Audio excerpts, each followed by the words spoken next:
Hello learners, मैं Neeta Sahu, assistant professor, department of education, S S Khanna girls degree college. आज हम पढ़ेंगे लर्निंग के बारे में। What is learning, its concept, definition, characteristics, types and laws of learning.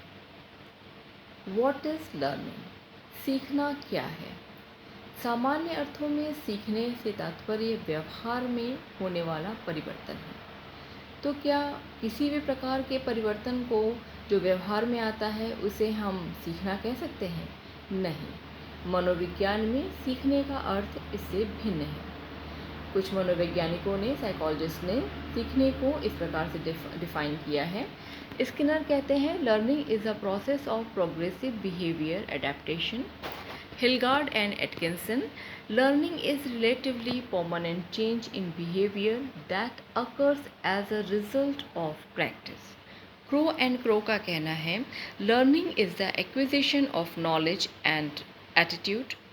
Morgan and Gilliland कहते हैं learning is some modification in the behaviour of the organism as a result of experience which is retained for at least a certain period of time. तो इन सभी definitions के आधार पर हम कह सकते हैं सीखने का अर्थ केवल व्यवहार में आने वाला परिवर्तन नहीं है, बल्कि एक ऐसा परिवर्तन जो कि कंपैरेटिवली परमानेंट हो, जो एक ऐसा व्यवहार जो कि अभ्यास और अनुभव यानी प्रैक्टिस और एक्सपीरियंस की वजह से या का परिणाम हो, और ये कुछ हद तक कुछ समय तक परमानेंट भी हो।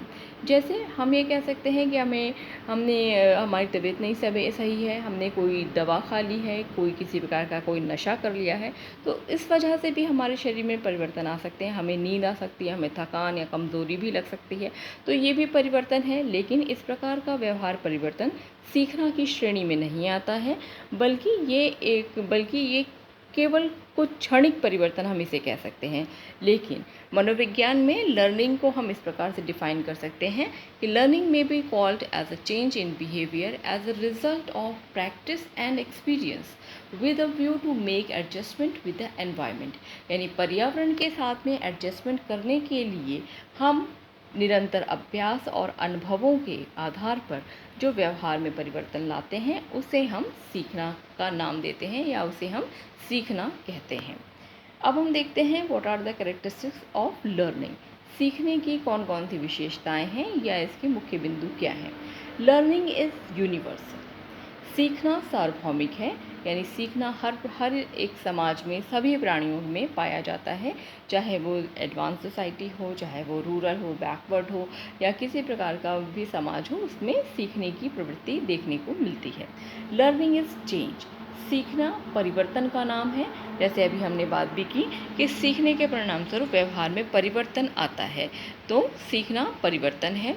Learning is acquiring new experiences, नए अनुभव, नए एक्सपीरियंसेस के बाद में जो हमारे व्यवहार में, जो हमारी गतिविधियों में, कार्यों में परिवर्तन आता है, उसे हम सीखने का नाम देते हैं। यानी learning is acquiring new experiences. Learning is problem solving process, हमारे सामने बहुत सारी समस्याएं आती हैं, और उन समस्याओं का समाधान करने के लिए हम बहुत सारे रेस्पॉन्स या एक्टिविटीज़ करते हैं, और उसके दौरान भी हम सीखने की प्रक्रिया को जान लेते हैं या सीख जाते हैं। लर्निंग इज़ पर्पसिव या गोल ओरिएंटेड है, इसे हम कह सकते हैं कि इस बिना उद्देश्य के हम कोई कार्य नहीं सीखते। चाहे हमारे सामने कोई समस्या हो, उसका समाधान हमें निकालना हो, या कोई नई एक्टिविटी हमें सीखनी हो, तो यानी उद्देश्य, सीखने की जो प्रक्रिया है वो उद्देश्यपूर्ण है या पर्पसिव है। लर्निंग इज़ ट्रांसफरेबल, लर्निंग का हस्तांतरण किया जा सकता है। जब हम किसी परिस्थिति में किन्हीं चीज़ों को हम सीखते हैं, जब हमारे सामने फिर वैसी ही कोई परिस्थितियाँ या सिचुएशन आती है, तो हम अपने पूर्व में सीखे गए ज्ञान को या नॉलेज को नेक्स्ट सिचुएशन या नई सिचुएशन में ट्रांसफ़र कर देते हैं। यानी सीखने को हम केवल एक जगह के लिए सीमित नहीं रखते, बल्कि उससे मिलती जुलती हर एक परिस्थिति में उसको हम ट्रांसफ़र कर देते हैं। यानी learning is transferable. Learning is adjustment, सीखना हमें पर्यावरण के साथ, अपने आसपास, अन्य लोगों के साथ, समाज के साथ एडजस्टमेंट करना सिखाता है। यानी सीखना समायोजन है, ये समायोजन करना हमें सिखाता है। Learning is a life long process. ये एक प्रक्रिया है जो कि निरंतर चलती है। It is a continuous process. It is a life long process जो कि हमारे जन्म से लेकर मृत्यु तक लगातार चलती रहती है। हम निरंतर कुछ ना कुछ, जाने अनजाने, चाहे अनचाहे, हम सीखते रहते हैं। लर्निंग, और लास्ट इसकी कैरेक्टरिस्टिक्स कही जा सकती है, learning can be incidental and pre plan. Learning incidental भी हो सकती है और प्री प्लान्ड भी। जब हम पूर्व नियोजित या प्लान बनाकर कोई काम सीखने जाते हैं, कोई ट्रेनिंग, जैसे हमें कंप्यूटर सीखना है, ड्राइविंग सीखनी है या कोई और काम सीखना है, तो जब हम सीखने के पर्पज़ से कहीं एडमिशन लेते हैं, ट्रेनिंग लेते हैं या पर्पज़फुली उसे करते हैं, तो इसे हम कह सकते हैं ये प्री प्लान ट्रेनिंग है या प्री प्लान लर्निंग है। लेकिन इंसिडेंटल लर्निंग भी होती है, जैसे अचानक हमारा काम करते समय हमारा हाथ कभी किसी गर्म बर्तन पर या आग पर छू जाए, तो हमारी क्या है, इंसिडेंटल लर्निंग है कि हम ये चीज़ गर्म है, हमें इससे दूर रहना है, नेक्स्ट टाइम हम उसके पास नहीं जाएंगे। तो इंसिडेंटल लर्निंग भी हो सकती है और साथ साथ प्री प्लान्ड लर्निंग भी। अब हम देखते हैं कि टाइप्स ऑफ लर्निंग क्या है। टाइप्स ऑफ लर्निंग भी ओसोबल ने भी बताई है। अभी हम आगे गैने के बारे में भी पढ़ेंगे। तो पहले हम देखते हैं कि ओसोबल ने कितने तरह की लर्निंग के टाइप्स को बताया है। तो इनके अनुसार लर्निंग 4 तरह के से हो सकती है। There are 4 types of learning.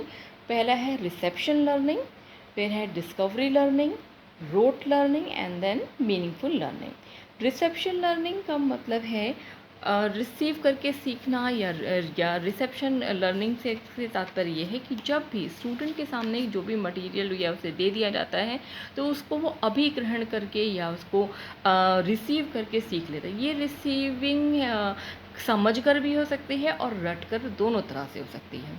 तो रिसेप्शन लर्निंग का मतलब है अभिग्रहण सीखना या रिसीव करके सीखना। दूसरा है डिस्कवरी लर्निंग। डिस्कवरी लर्निंग से मतलब है जब लर्नर जो मटेरियल उसके सामने है या जैसी परिस्थितियां हैं जिससे वो सीखता है, उनसे कुछ नया खोज कर, जो उसके पास पूर्व ज्ञान है उसके आधार पर या जो सामग्री उसके पास है उसके आधार पर कुछ वो नया नियम, नई खोज करके सीखता है, तो इसको हम डिस्कवरी लर्निंग का नाम देते हैं। नेक्स्ट है रोट लर्निंग या रट कर सीखना। ये तो नाम से क्लियर है कि रट कर मतलब इसमें बिना अर्थ को समझे हुए, बिना कोई मेहनत करे हुए, जैसे भी हैं इनको हम मीनिंगफुल वर्ड्स को भी सीख लेते हैं। कई बार हम लोग बचपन में भी कई बार ऐसे शब्दों के पेयर्स को सीख लेते थे जिसका कोई शब्द अर्थ नहीं होता था, लेकिन तो इस प्रकार के जब शब्दों को हम सीख लेते हैं बिना समझे हुए, तो निरर्थक पद जिसे हम कहते हैं, इनको हम रट कर सीखने का नाम देते हैं। तो ऐसी चीज़ें हम अधिकतर रट कर सीख लेते हैं, उसका बिना बहुत गहराई में अर्थ जाने बिना। और लास्ट है मीनिंगफुल लर्निंग। ये सबसे ज़्यादा इम्पॉर्टेंट है। मीनिंगफुल लर्निंग का मतलब है अर्थपूर्ण सीखना। अर्थपूर्ण सीखना का एजुकेशन के फील्ड में या हर जगह बहुत ज़्यादा महत्व है।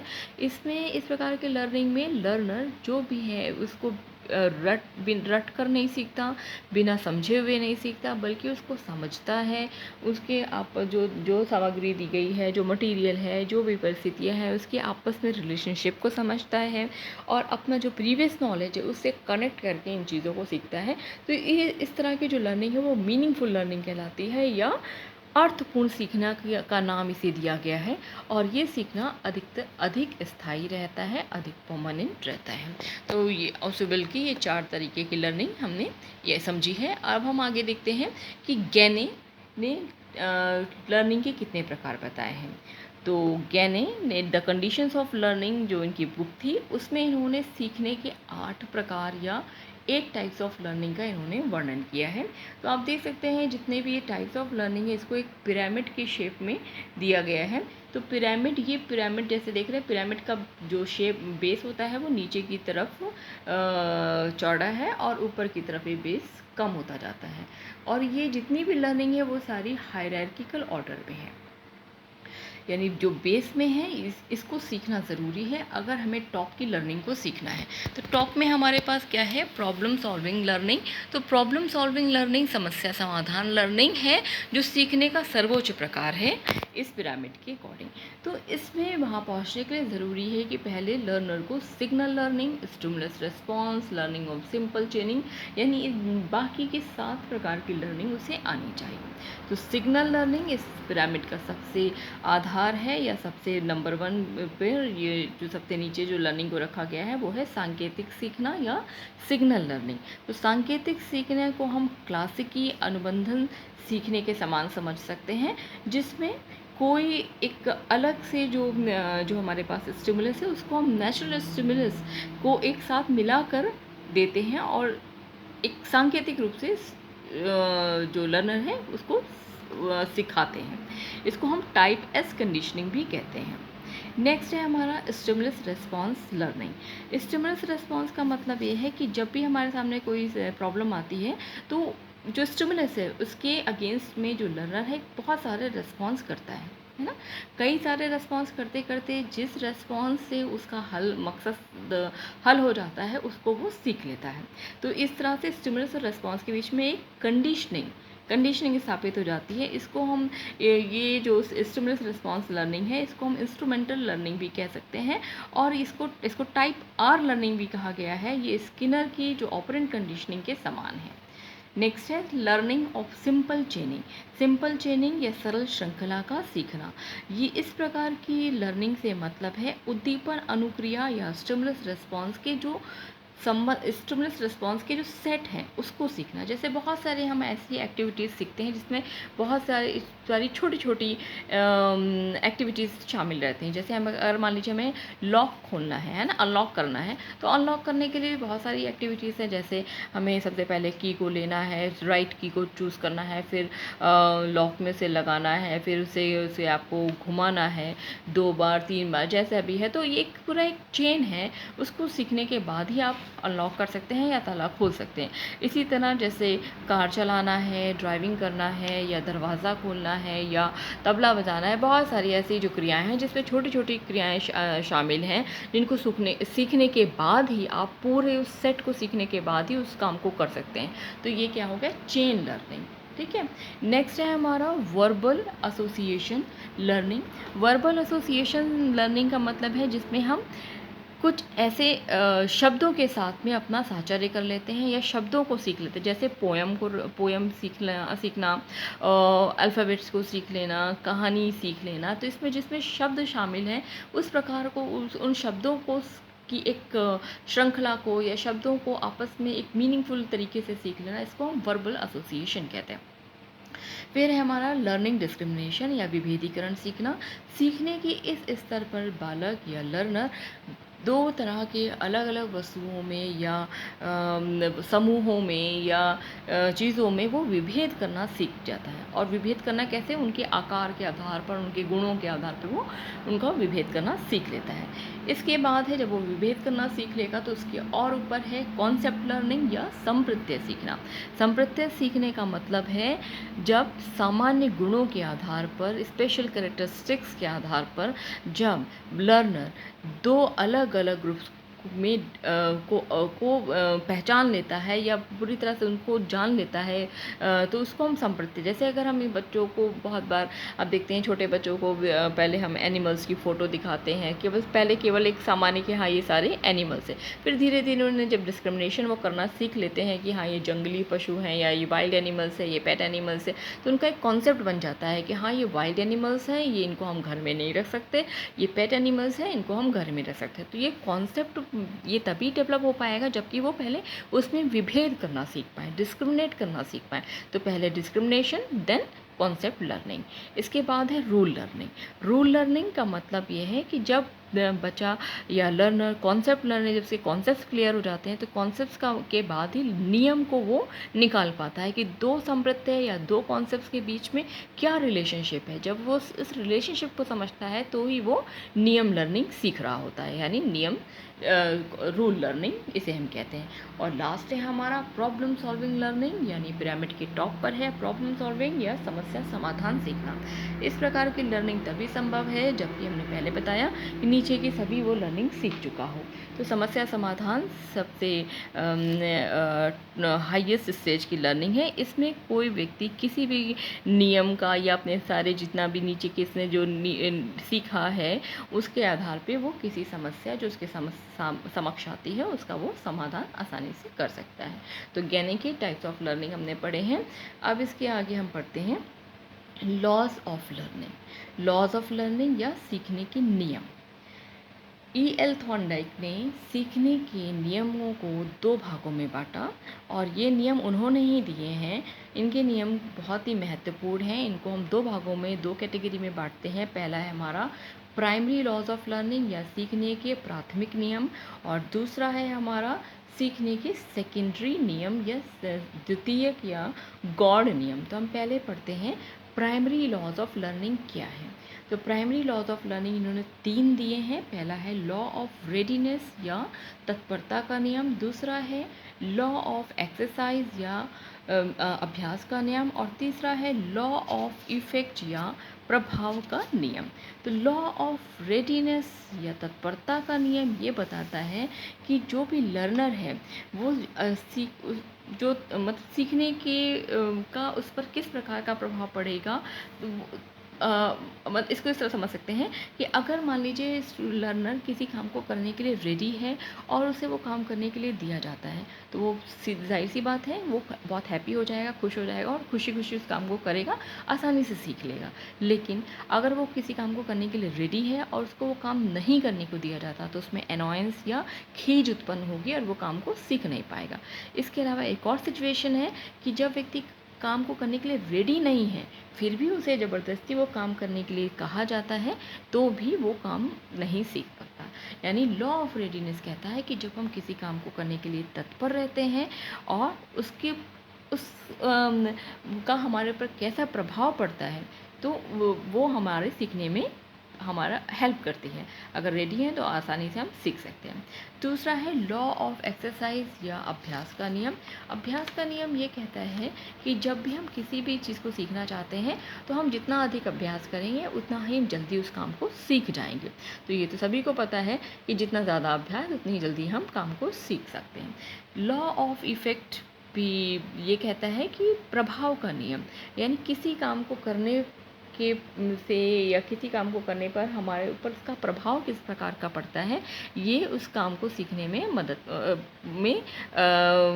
मतलब अपनी भूमिका निभाता है। अगर किसी काम को करने का प्रभाव हमारे पर अच्छा पड़ता है तो हम उस काम को जल्दी सीख लेते हैं। अगर उसका प्रभाव अच्छा नहीं पड़ता है, हमें गुस्सा आती है, तो हम उस काम को जल्दी से नहीं सीख पाते। तो इसका एजुकेशनल इम्प्लीकेशन बहुत ज़्यादा है कि टीचर को ध्यान रखना चाहिए कि स्टूडेंट को पहले तो वो रेडी करे सीखने के लिए, फिर अगर हम बार बार उसे एक्सरसाइज करने के लिए दें यानी एक्सरसाइज कराएं, और तीसरा है लॉ ऑफ इफेक्ट, जो हम उसे पढ़ा रहे हैं अगर उसका उस पर अच्छा प्रभाव पड़ता है तो वो आसानी से सीख जाएगा। ठीक है, तो अब हम पढ़ते हैं इसके सेकेंडरी लॉज ऑफ लर्निंग क्या है। इन्होंने 5 सेकेंडरी लॉज दिए हैं। पहला है लॉ ऑफ मल्टीपल रेस्पॉन्स, दूसरा है लॉ ऑफ मेंटल सेट और एटीट्यूड, फिर है law of prepotency of elements, next है लॉ ऑफ सिमिलैरिटी, और लास्ट है लॉ ऑफ एसोसिएटिव शिफ्टिंग। तो पहला है लॉ ऑफ मल्टीपल रेस्पॉन्स या बहु अनुक्रिया का सिद्धांत या बहु अनुक्रिया का नियम। बहु अनुक्रिया का मतलब जब भी हम कोई कार्य करते हैं तो हम बहुत सारी अनुक्रियाएं करते हैं। तो जिस अनुक्रिया से हमारा पर्पस सॉल्व हो जाता है उससे हम सीख लेते हैं। सीखने का नियम ये कहता है सीखने की सहायक नियम है या सेकेंडरी लॉ से ये कहते हैं कि जो नियम हमें हमारे कार्य लक्ष्य की तरफ हमें ले जाता है उसको हम जल्दी सीख लेते हैं। उन मल्टीपल रेस्पॉन्सेज से, बहुत सारे रेस्पॉन्स में से हम वो अच्छा वाला जिससे हमारा पर्पस सॉल्व हो रहा है उसको हम सेलेक्ट कर लेते हैं, उसको हम सीख लेते हैं। ठीक है, लॉ ऑफ मेंटल सेट और एटीट्यूड का मतलब मानसिक वृत्ति या मनोवृत्ति का नियम। ये कहता है कि हमारा मेंटल सेट कैसा है, हमारा एटीट्यूड कैसा है। अगर हमारी मानसिक वृत्ति सीखने की इस समय मन है, हमारी मनोवृत्ति अच्छी है तो हम सीख पाएंगे। अगर हमारा मन नहीं कर रहा है, हमारी मानसिक वृत्ति अच्छी नहीं है तो इस समय तो हम नहीं सीख पाएंगे। फिर है law of prepotency of elements या तत्व प्रबलता का नियम। ये नियम ये कहता है कि सीखने की परिस्थिति, जब भी हम कुछ काम सीखने आते हैं तो उसमें कुछ रेलिवेंट और कुछ इररेलिवेंट दोनों तरह के ही एलिमेंट्स होते हैं, है ना। कोई भी काम हम नया सीखने जा रहे हैं, जैसे हम कार ड्राइविंग सीखने जा रहे हैं, तो बहुत सारे उस सीखने की जो प्रोसेस है उसमें बहुत सारे एलिमेंट्स ऐसे होंगे जो कि रेलिवेंट होंगे मेरे लिए, और बहुत सारे एलिमेंट्स ऐसे होंगे जो कि इरेलीवेंट होंगे। तो हम जो रेलिवेंट एलिमेंट्स होते हैं उनको अपने पास रख लेते हैं और उसकी सहायता से सीख लेते हैं। तो लॉ ऑफ रिपीटेंसी ऑफ एलिमेंट्स का मतलब तत्व प्रबलता। जितने ज़्यादा तत्व हमारे, और जो रेलिवेंट एलिमेंट्स होते हैं वही प्रबल होते हैं, वही सार्थक हैं, वही मतलब रेलिवेंट है ना। तो इनकी सार्थकता, चूँकि इनकी इम्पोर्टेंस अलग है, इनकी यूटिलिटी अधिक अधिक है, तो इसीलिए हम इसको तो किसी भी लर्निंग प्रोसीजर में अगर रेलिवेंट एलिमेंट्स अधिक हैं तो लर्नर जल्दी सीख पाएगा। लॉ ऑफ सिमिलैरिटी ये कहती है, नेक्स्ट नियम है लॉ ऑफ सिमिलैरिटी या अनुरूपता का नियम। ये नियम ये कहता है कि किसी नई परिस्थिति में जब हम जाते हैं, तो मान लीजिए हमने हमने उससे मिलती जुलती परिस्थितियों में पहले ही कुछ काम सीखा हुआ है, तो हम उसको आसानी से नई परिस्थिति में भी हम उसे ट्रांसफ़र कर देते हैं, है ना। तो दो परिस्थितियाँ, दो अलग अलग सिचुएशन जो कि एक दूसरे से मिलती जुलती हैं, तो अगर पहले हमने वैसे ही सिचुएशन में कुछ काम सीखा है, सपोज़ अगर हमने स्कूटी सीख रखी है, अब हमारे सामने किसी दूसरे मॉडल की स्कूटी हमारे सामने आ गई, तो हम उसको आसानी से चला लेंगे। तो ये क्या हुआ, दो सिचुएशन में हमने आसानी से सिमिलैरिटी को देखा, कॉमन एलिमेंट्स हमारे क्या हैं, और उन सिमिलैरिटी के आधार पर हमने अपने पूर्व ज्ञान को यानी प्रीवियस नॉलेज को दूसरी जगह हमने ट्रांसफ़र कर दिया और आसानी से सीख लिया। फिर है law of associative shifting. Law of associative shifting या साचर्यात्मक स्थानांतरण का नियम कहता है, यदि एक ही रेस्पॉन्स को एक ही परिस्थिति में कुछ कुछ चेंजेस के साथ अगर हम बार बार उत्पन्न करते हैं, तो बाद में हम उसी रेस्पॉन्स को जो हम पहले की परिस्थिति में कर रहे थे, उसको हम किसी नए स्टिमुलस के साथ भी कर सकते हैं। यानी अभी तक हम जिस स्टिमुलस के साथ में हम जिन जिन क्रियाओं को कर रहे थे, अगर हम उसमें बाहर थोड़ा बहुत चेंज ले आते हैं, तो फिर अगर हमारे सामने कुछ नया स्टिमुलस आएगा, तो भी हम उस वैसे ही अनुक्रिया वहाँ भी कर सकते हैं। तो लॉ ऑफ एसोसिएटिव शिफ्टिंग का मतलब, जो हमने वहाँ पे एसोसिएशन स्थापित किया था, जो साहचर्य, उसी साहचर्य को, उसी एसोसिएशन को हम नई स्थिति में या परिस्थिति में भी ट्रांसफ़र कर सकते हैं। तो आई होप स्टूडेंट आपको समझ में आया होगा कि लर्निंग क्या है, लर्निंग का कॉन्सेप्ट, इसकी डेफिनेशंस, इसके टाइप्स क्या हैं, लर्निंग के हमने टाइप्स पढ़े हैं, फिर लॉस क्या है, ये सारी चीज़ें आज हमने पढ़ी हैं। तो आई होप आपको समझ में आया होगा। तो थैंक यू।